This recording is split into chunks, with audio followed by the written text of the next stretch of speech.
Welcome to the Impact Players Linking Shields podcast with your host, Warren Mainard and John Beasley. Our mission is simple, inspiring men to be great husbands, fathers, and leaders by equipping them to thrive in the relationships that matter most. Hey guys, welcome back to another episode of the Impact Players Linking Shields podcast. My name is Warren Mainard. I am the host of the Linking Shields podcast and the national director for Impact Players.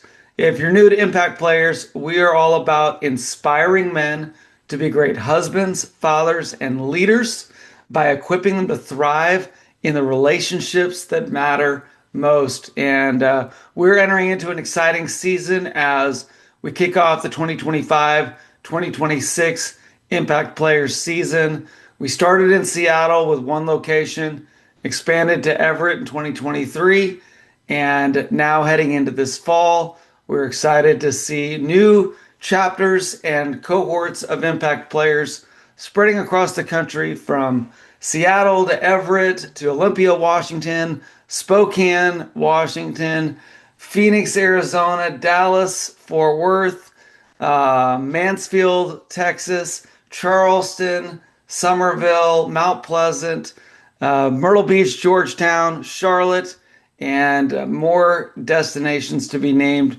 in the days ahead. So it's exciting to see this growth of men who are coming together to grow as a band of brothers, to encourage one another to become better husbands and fathers. And with that, that is a great segue for me to introduce our guest today, because if you're going to have a guest on to talk about being a dad, why not invite a guy who is a dad of 10 kiddos? Count that. 1, 2, 3, 4, 5, 6, 7, 8, 9, 10 kiddos. That's 2 starting basketball lineups in the household. And so, Jason, we are so glad to have you on the show. Jason is the founder of HeyDads.ca. He is the host of the Helping Dads Thrive podcast. He is an author of 2 incredible books, one for dads and a fictional book for children that we'll learn more about as well. And he is a guy that is not only a theorist, he is a practitioner. He is working it out every single day in real time. And today we're going to have the great joy of being able to learn some wisdom from Jason, but also be able to really hear some hilarious stories of what life is like as a father of 10. So Jason, welcome to the Impact Players Linking Shields podcast. Thank you, Warren. That was a very kind introduction, and I appreciate it.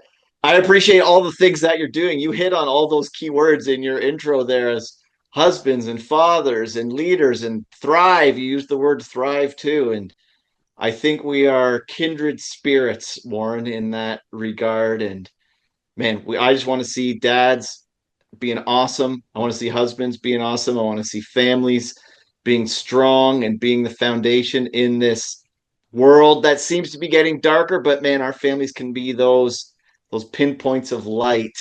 As the world gets darker, the lights get brighter. Amen. Amen. Well, let me just drop a little fun piece of knowledge for you that I just learned the other day. Do you know what the word husband means? Have you heard the etymology of the word husband?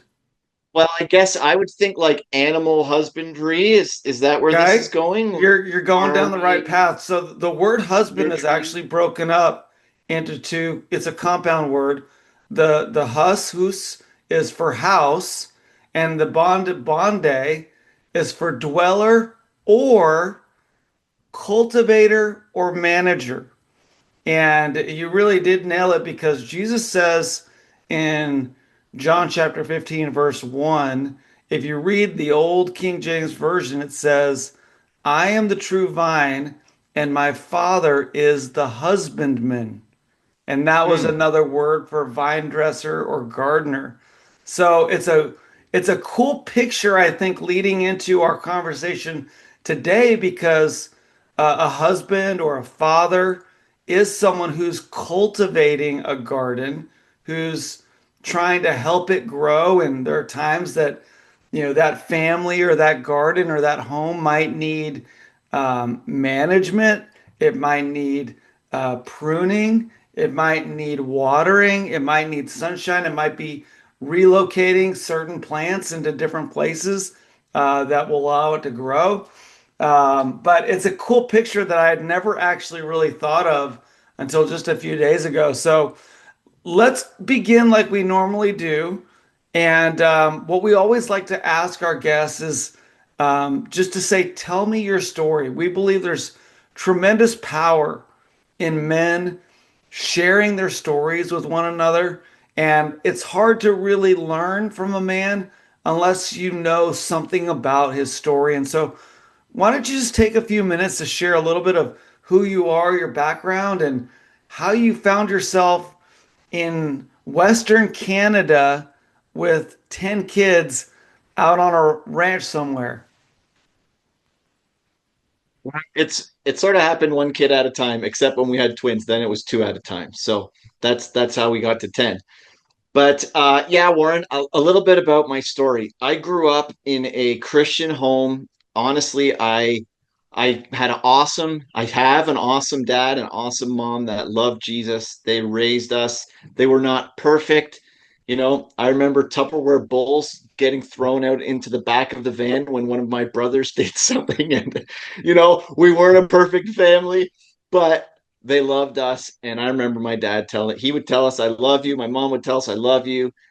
Growing up, all my grandparents came from Holland after World War II. Now I'm not going to recap the last 70 or 80 years for you, but that's where our family starts. And my grandparents grew up in I would say, a religious environment, and they began to read their Bible and really got to know who Jesus was. Mm. And they were actually given the left foot of fellowship out of the church where they were in when they started to ask some questions about what they were learning in the Bible. Anyways, and my grandparents and my parents and my aunts and uncles, they had kind of a revival in their family back in the late 70s. I'm going to say this was. So my parents grew up, we have a great family, and just was so grateful for that. So Mm.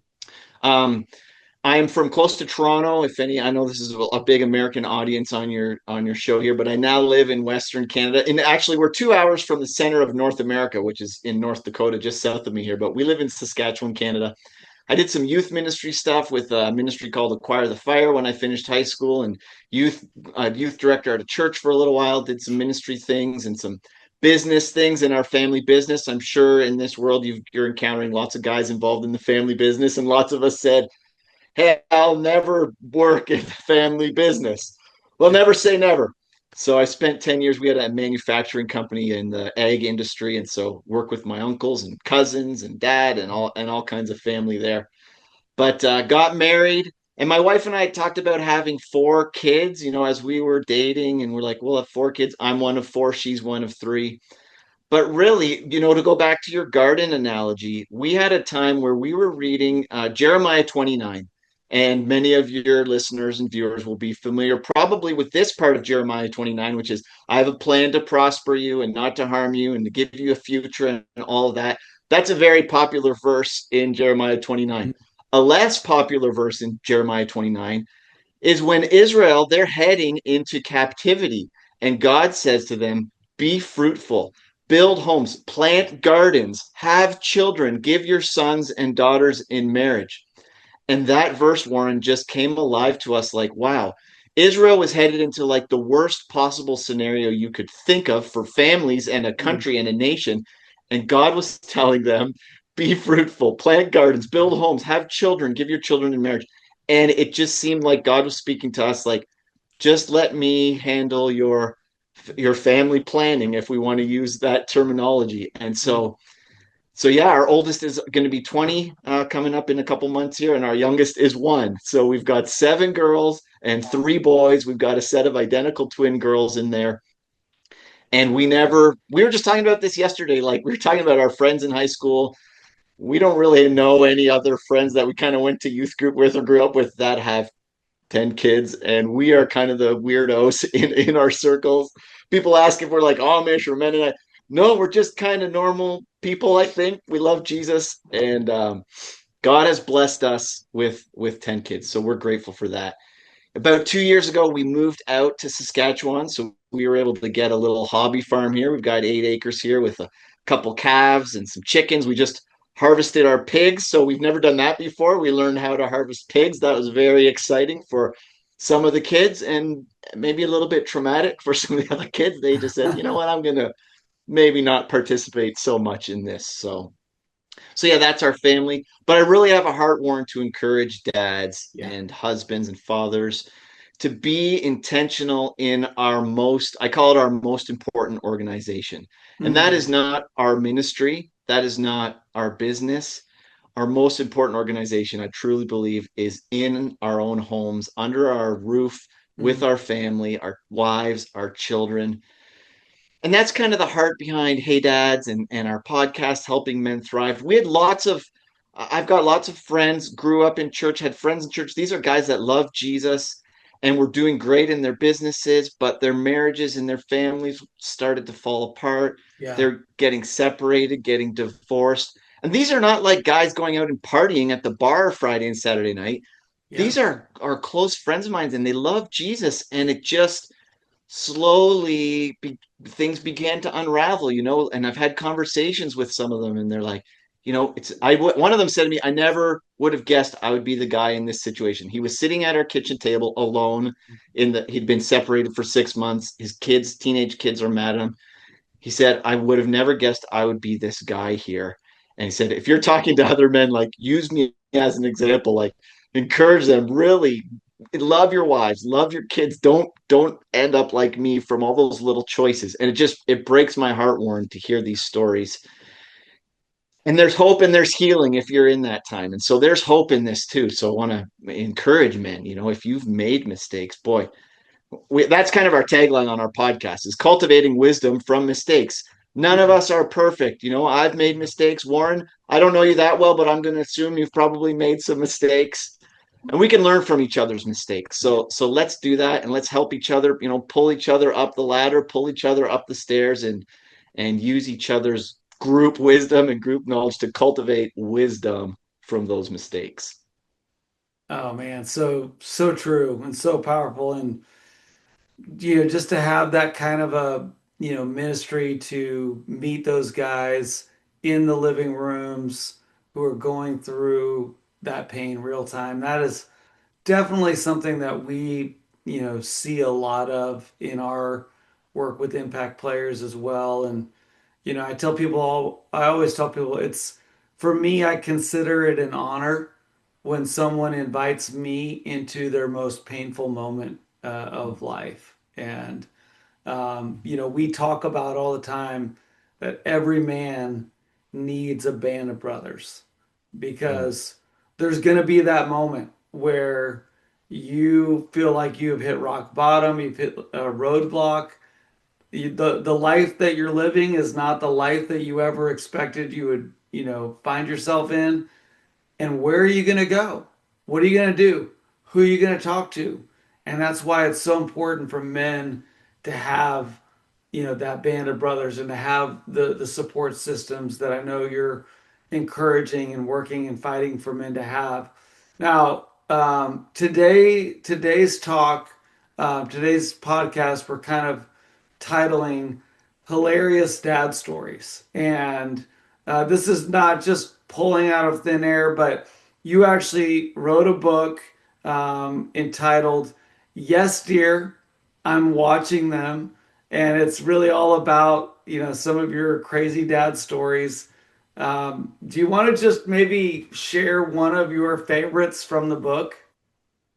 Sure, I'll share one that I think is so relevant to all of us, because our kids are watching us, and we don't always realize what they're copying, what they're picking up. If you're working on a job with your kids, and one of your boys, maybe hammers himself with a nail, and you hear him say something, you're like, where did he say that? You're like, oh, he Yes. maybe heard me say that.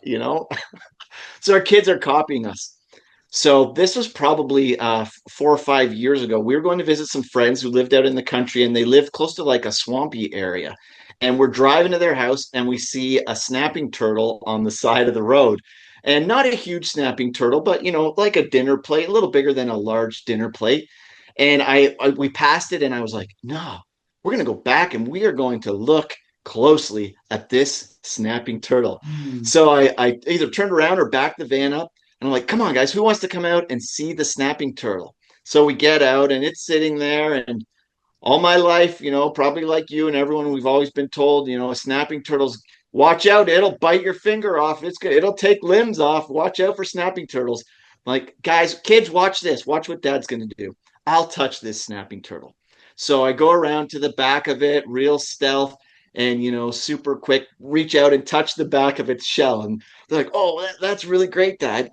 And my 6-year-old daughter, at the time, she's like, I'm going to copy Dad. Now, she made a fatal error. It wasn't a fatal error, but it was a grave error. She did not sneak around the back of the snapping turtle. Mm. She just reached right over its head and tried to touch its shell on top of right behind its head. And no doubt about it, just like all the stories we've heard, it snaps and it grabs her thumb.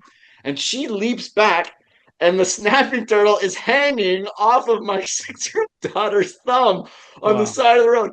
And she is screaming, it's got me. And she's dancing around.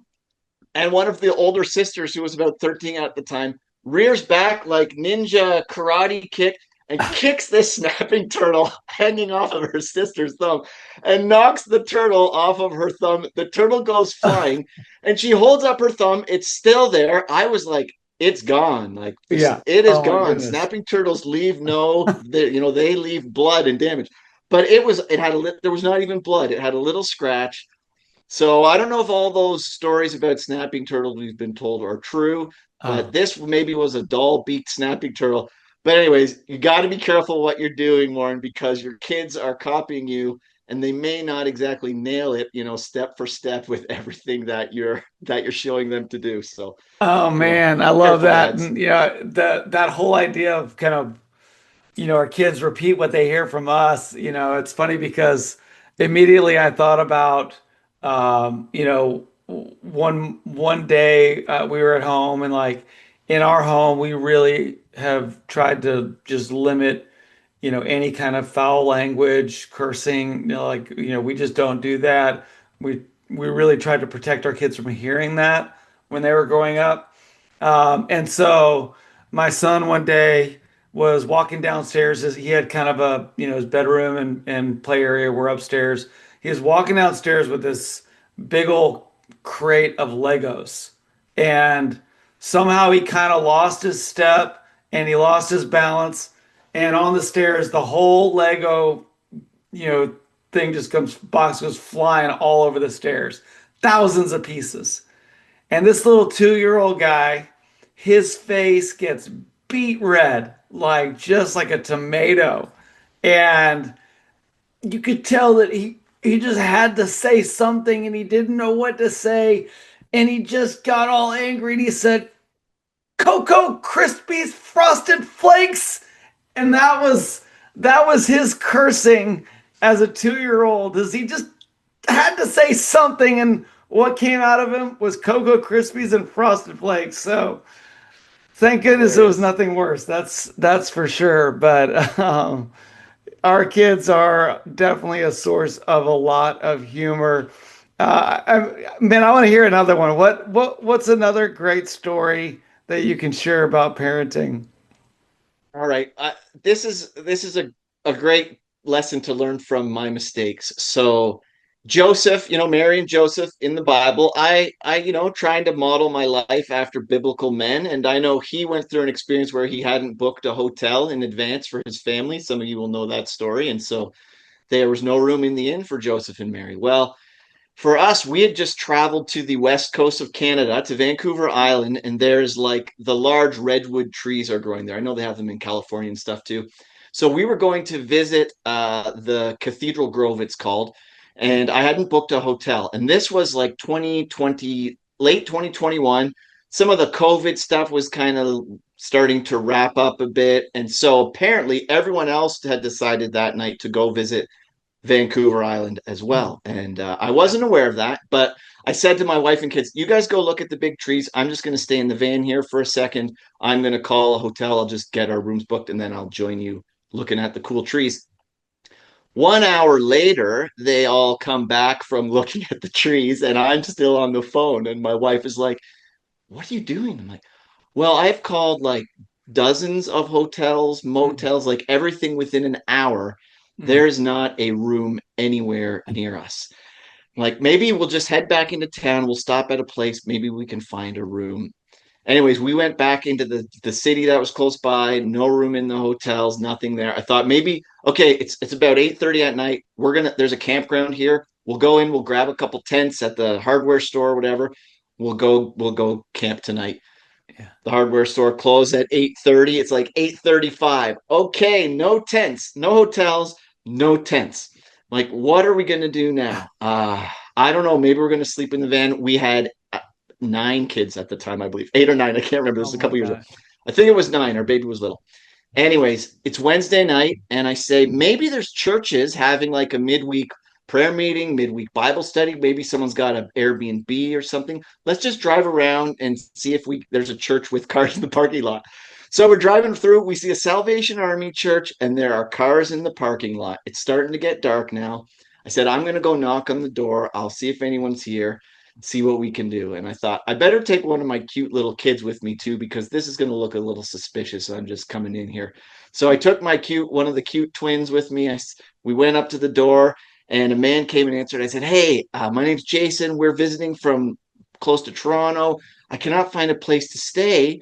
Is there like a family with a Airbnb or an apartment or a rental house that we could just stay in? We've got some sleeping bags and stuff. Could we just stay there for a night? And he looks at me and then I'm smiling big. I'm like, oh, and it's not just me and this little girl. There's 8 or 9 more of us in that big van over there. Wow. And he looks at me and he says, you know what? My wife just flew out of town. She went to visit our grandkids. So it's just me at home by myself. I'm actually the pastor here. They don't call it pastor at the Salvation Army. They call it something else. I can't remember. But he was like the leader of that church. He's like, I've got an empty basement apartment. You're welcome to come with your family and stay over at my house tonight. We're just wrapping up. We're just having a prayer meeting. Give me a couple minutes and follow me down the road and you can stay at my house. So he wraps up. I go back to the van and we had prayed before this. I'm like, kids, let's pray that God will provide and give us a place to stay. I come back in the van. I'm like, kids, the Lord has provided. We're going to meet Mr. Norman. He's going to let us stay at his house. So we followed him over to his place. Great guy. He did a video call with his wife while we were there. We got to meet her. He had a backyard with a huge garden. Going back to garden, he had like pears and plums and blueberries. So in the morning we got up, we're like picking fresh fruit out of his yard. He's like, help yourself, eat whatever you want. Wow. It was just great. And we made a friend for life. We've been in touch with him since then. And it's a great story. My wife she had a good attitude, but I understand if she wouldn't. It was a good lesson for our kids. Don't do that kids. again. It's like, good ones, but let's not do this again. Exactly. So grateful God provided a great story, a great memory for the kids. They still talk about it. Yeah. Now, when those things were going on, like, were you already thinking about a book at that time? Were you already like, oh, this is going to go in the book for sure? Yeah. So I've actually been writing for a newspaper for probably 5 years now. And so every couple of weeks I write articles for the newspaper, which are some of these stories. So I got a whole document list of tons of stories because every 2 weeks I need to pump another one out for the newspaper. So yeah, whenever things are happening, I'm like, this is a story. That is great. I love it. I love it. So maybe one more story, one that's not in the book, like something maybe that's happened since you released the book. Okay, so so I have the next book started, which is just going to be a collection of more stories. This will be in the next book. I already mentioned our pigs, which we harvested a few weeks ago. We decided last summer we were going to get some piglets, and we were going to give it a go at raising pigs. So we found some piglets through a family that we knew, and it was about 2.5 hours away. We had to go pick up these 2 piglets, and I'm like, what? How big are they? Like, I don't have a cage or like a livestock trailer. Like, I'll just bring a couple of these Costco bins. Everyone knows they're black bins with yellow lids. Maybe I think they're changing their colors now, but those big like Costco bins that we put our winter clothes in, or if you're in Charleston, don't have any winter clothes to put away. But we put a couple of these bins in the van. I'm like, that'll be good. So we head out 2.5 hours. Most of the family, or it was the whole family, I think, with us in our big 15 passenger van. And we get there, we pick up the pigs, and I'm like, just put the pigs, we'll put them in those bins, but don't put the lids on. Like, we got a 2 hour drive. We put some straw in it. We don't want them to like suffocate. So leave the lid open like 2 inches or something so some fresh air could get through. So these pigs, they're probably about the size of your little dog there that was just hopping around on the chair. They're not big. They're 12 or 16 inches long, probably, maybe a little bit bigger, but they're strong. So we put the kids in the bin. And then on the way back, we also stopped at Costco and did a bit of a Costco run. So we had filled up the back with some Costco food and stuff, and 2 pigs in 2 bins with the lids slightly off. So we're driving down the highway now, and all of a sudden I hear kids screaming in the backseat. We don't know anything about pigs at this point, so we don't really know what we're doing. The kids start screaming, "Dad, the pigs are out!" And I started hearing pig squeals, and the pigs they have pushed themselves out of the bin, run around under the seats, and we have piglets now running around in our van, squealing and screaming while we're driving down the road. The kids are screaming. They don't know about pigs. They're scared of them. Like, what do we do? The pigs are squealing. We've got groceries piled up everywhere. So we pull over. We wrangle the pigs. We get them back in the bin. I'm like, okay, put them back in. Make sure you pile some groceries on those lids so they don't get through. Anyways, we got home with our pigs, but pigs running around in your van. Thankfully, they didn't drop any gifts on the floor for us while they were running around. But yes, there's another one for you. Pigs in the van. Pigs in a van. I love it. I love it. That's great. Like, I've heard of snakes on a plane, but pigs in a van sounds like a much more wholesome, family-oriented movie. So that's great. That's great.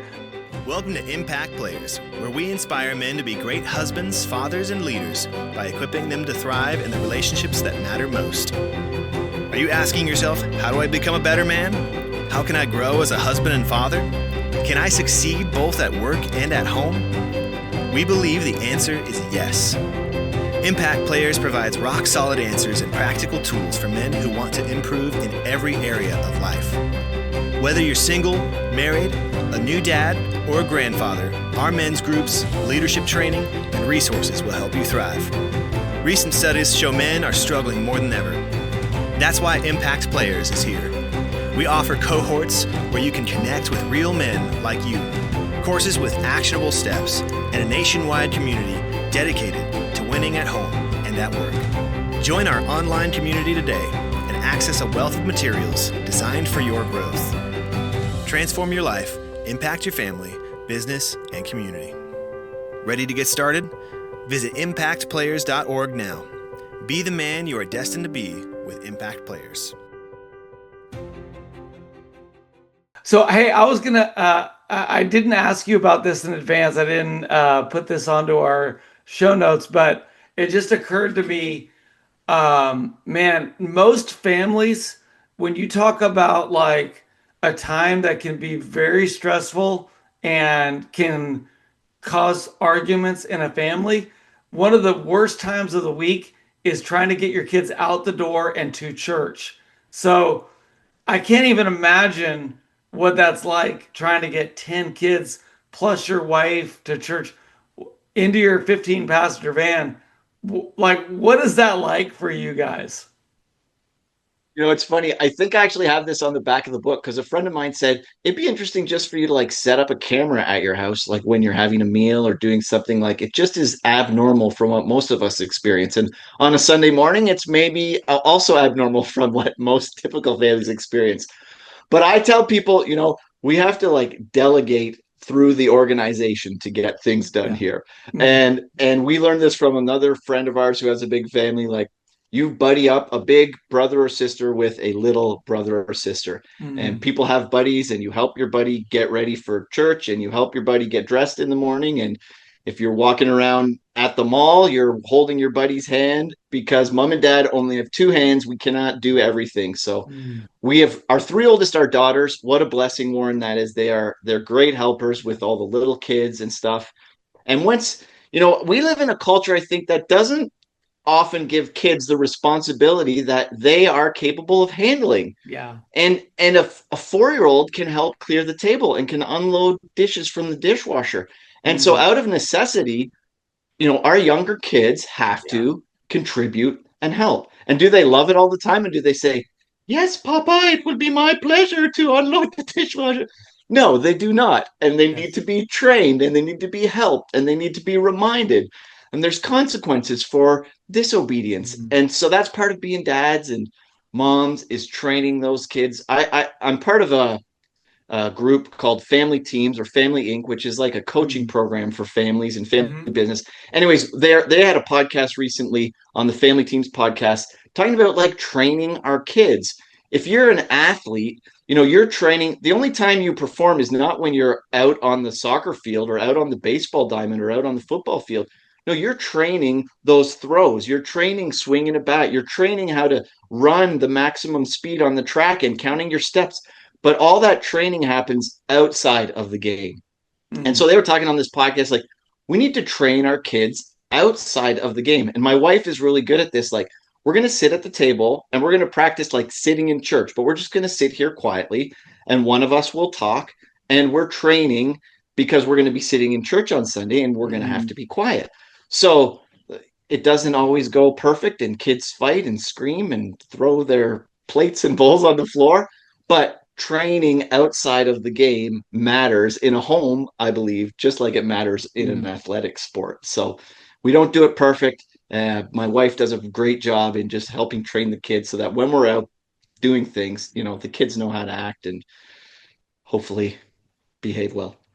That is great insight. I've never heard that before, but that's such a great way to think about it. Like, especially when you know that something is coming, instead of just worrying about it or being stressed about it, like you said, just take time to do a run through, do a dry run or a rehearsal before you get into that situation.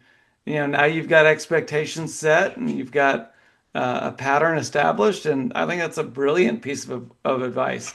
So, a lot of husbands that I talk to, even with 2 or 3 kids, they can often feel like that their lives are so dominated by all of the things going on with their kids that there's very little time for them and their wives to be together, to stay connected emotionally, to have any form of intimacy with one another. So, what does that look like for you as a husband with 10 kids, always on the other side of the door, doing whatever? How do you like navigate protecting your marriage, investing in your marriage, you know, having time to stay connected with your wife, with all of the chaos that is just, inches away? Mm. I was talking to another dad once, and we were talking about this whole concept that it's a chart that kind of looks like an X. So the upward line is like the number of kids you have. It's an X. One line's going up and one line's going down. So the more kids you have, the less opportunities you have to make more kids. That was what the graph was showing. The higher That's the rate great. of kids that live in the house, the lower the rate of opportunities to create more kids. So Yes, yes. so we were joking about that, and and yeah, that's true. And I would love to say that we have a weekly date night, and every Thursday night we go out for dinner together, and we read our Bible and pray at that on that date and plan for our family. But that would not be true. We Yeah. do the best that we can. And actually, 3 weeks ago we had planned to go on a date on a Saturday morning. Like, why don't we go out for breakfast today? And Mm. then we found out a couple of kids had to go to the bank because they had some money to put in the bank. And then we found out someone needed to go to they needed shoes or jeans, and we didn't know what size they were, so they needed to come to town. And all of a sudden, it ended up that our morning date to go out for coffee was like most of the kids with us. We went to the Yeah. thrift store and had to get some stuff. We went to the bank, then we went grocery shopping, and the whole plan just imploded. There was Mm. no date, and we were able to make it up 2 weeks later. I think we did go out for dinner on the date, but yeah, I will acknowledge that it's hard. I will acknowledge that we don't have it figured out. But I think there's moments that we can take, and it doesn't have to be going out for dinner, going to a movie, going away for a weekend. It can be going out in the yard, going for a walk down the road for 10 minutes, going something that is doesn't cost any money. It's just a few minutes to like, hey, I wanted to ask you about this, or I had a question Mhm. about this, Yeah. and take those small moments when you have them. Take advantage of them. And sometimes it's like my wife has been nursing babies for most of our married life. She's Yeah. been nursing babies at some way or another. And it's we go on a date and we have baby a baby seat with us because we have to take the baby with us. Right. And it's just acknowledging that that is going to be a part of our life, Yeah. and and we're doing the best that we can with what we've been given. Well, I think that could be like the title for every, you know, marriage and family that has ever existed is we're doing the best that we can. Because, really that's reality, right? Like, I love what you said about like, hey, it's not like every single week we've got this perfectly orchestrated date night and we're reading the Bible every single day and we're you know working from our dream board and all kinds of things that people out there in La La Land like to recommend. But it's like the reality is like there are seasons that are stressful, there are seasons that are overly busy, but are we doing the best we can? And I love the idea of like take what you can, even when you can't get all that you want, And so, yeah, maybe you'd love to have a 2.5 hour date night every week, but can you do a couple of 10-minute walks, in the backyard or down the street or through the neighborhood where you can just have a moment together, a moment of sanity and a moment of prayer? Like if you can't do a full-fledged 45-minute Bible study every morning before you eat breakfast, then can you pray together every night before you go to bed? Like even it's just 5 minutes of holding each other's hands and praying as you drift into, an exhausted oblivion. That's okay. Like that's better than not doing anything at all. And I love how you talked about a little earlier too about like delegation and responsibility. And so even in that, like teaching the kids that they have to have times where they're not being entertained by mom and dad all the time or constantly being supervised, that they can learn that there are times where they need to, entertain themselves or be responsible for their own behavior. Those are all wonderful, wonderful skills that a lot of times kids don't learn because parents are afraid of the potential that their kids will be unhappy in the moment. Um, and I think there's a great lesson to be learned by realizing that this life is not about you. It doesn't revolve around you. And you will be okay not getting everything you want at exactly the time that you want it. That is so great. I am reading John Eldridge's book called The Way of the Wild Heart, and it Mm, is kind of a follow-up to Wild at Heart. It's like 20 years old, but it goes through like the stages of the masculine journey. He calls it from yeah. boyhood up to manhood and on and on. Anyways, he said exactly what you just said, Warren. Like we need to teach our boys and our daughters, you do have what it takes, and I do love you, and you are like God said, this is my beloved son. You are my beloved, but the world does not revolve around Mhm. you. Like there's a way things work. If you drop a board on your foot, it's Yeah. going to hurt. If Hmm. you rub your hand along a piece of wood and you get a sliver, there's a way the world works and it doesn't revolve around you. You need to find a way to fit into it. And when you Yeah. said that, that just made me think of that. Like they are not the center of the universe, and that's okay.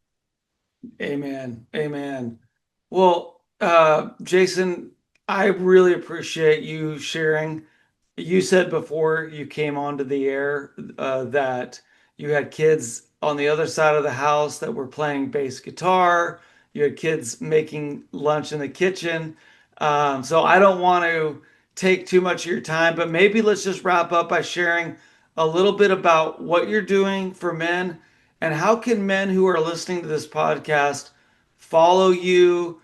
Maybe tell them about your books and your podcast and anything that you think men need to know before we wrap this up. Thanks, Warren. I do appreciate the opportunity to do that. So, yes, my website is HeyDads.ca. It's a Canadian website. The .ca is a Canadian thing. So HeyDads.ca. Our podcast is there. We recently released a couple episodes in interviewing dads about work-life balance. And one of the stories one of the guys tells, Dr. Rob Reno from Visionary Family Ministries. He says he was walking by his place of work and he worked at a church, and his son said to him, "Daddy, is this where you live?" And he was like, "Wow, my kids think that I live at my work." So that is a great interview. Helping Men Thrive is the podcast. But you can find everything at HeyDads.ca. I've got another book in the works. So yes, I have Yes, Dear, I'm Watching Him. This is a book of short stories that hopefully you can read quickly. It's like a 2 to 3 to 5 minute read. And at the end of every story, just a little encouragement like, "Hey, Dad, put your phone down. Why don't you go throw the ball with your kids? Put your phone down, maybe go play a board game with your kids." Just a little encouragement that dads just go and engage with your kids because it matters so much.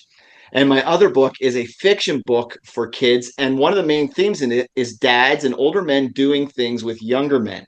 So it is called Danger in the Jungle. And it's a story about two teenage boys, and they ride dinosaurs. And they're like cowboys, but they don't ride horses. They ride dinosaurs. So it's kind of Hardy Boys, Jurassic Park, Indiana Jones. Those were all the themes and So feel I cool. was trying to put into this book. And like the 8 to 12-year-old boys and girls, I'm hearing great feedback. They love the adventure, and book 2 is coming out as well. I'm working on that. So I've got some speaking events coming up. If you're in Canada, I think they're all in Canada right now, but always looking for more opportunities to encourage men and families and churches. Just again, I said it before, be intentional in our most important organization, our families. So good. Well, guys, I hope that you've been encouraged by what Jason has shared. I hope maybe a few of his stories brought a smile to your face or even a laugh out loud.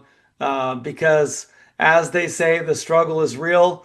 And when you've got 10 kids, it's only that more real. So, Jason, thank you so much for being a part of the Impact Players Leaking Shield podcast.